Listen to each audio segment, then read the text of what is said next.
नमस्कार, कश्मीरी पंडित कल्चर में मैं उज्जवल हांडू आपका स्वागत करती हूँ। बच्चे के जन्म के बाद कश्मीरी पंडित परिवारों में श्राद्ध सुंदर संस्कार किया जाता है। यह एक बहुत ही महत्वपूर्ण संस्कार है क्योंकि इसके बिना अगला संस्कार कहान्यथर नहीं किया जा सकता है। जैसा कि इसके नाम से ही पता लग जाता है कि इसमें हमें दो काम करने हैं, एक है श्राद्ध और दूसरा सौंदर्य।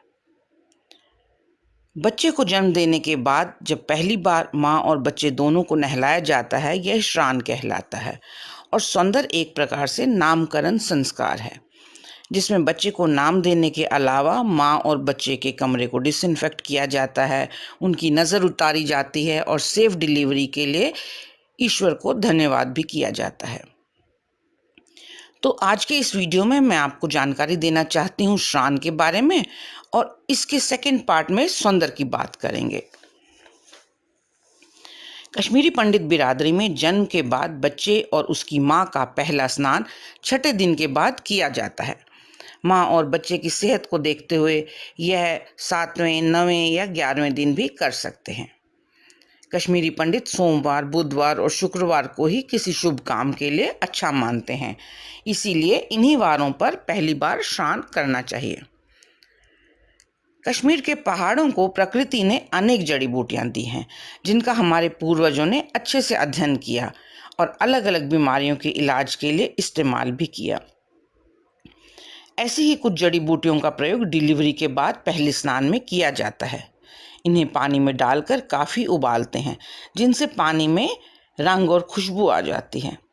कश्मीरी में हम इन जड़ी बूटियों को फोत मसाला कहते हैं और यह कश्मीरी सामान बेचने वाली शॉप्स में मिल जाता है।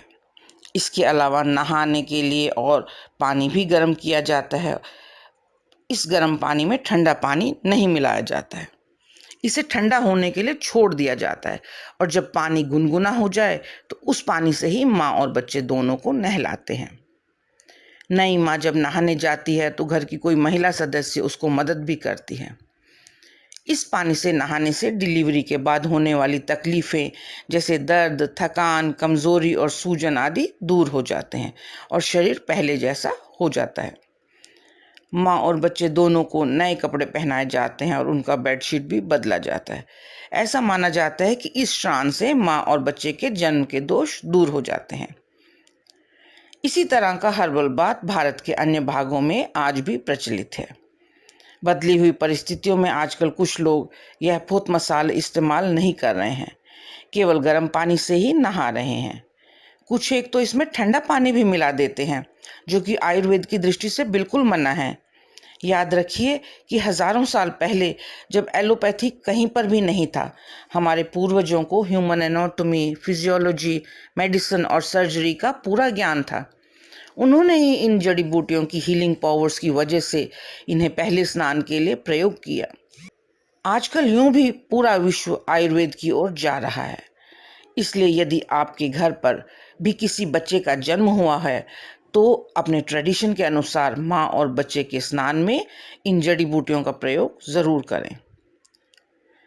तो यह था श्राद्ध सौंदर्य का पार्ट 1 जिसमें मैंने श्राद्ध के बारे में बात करी।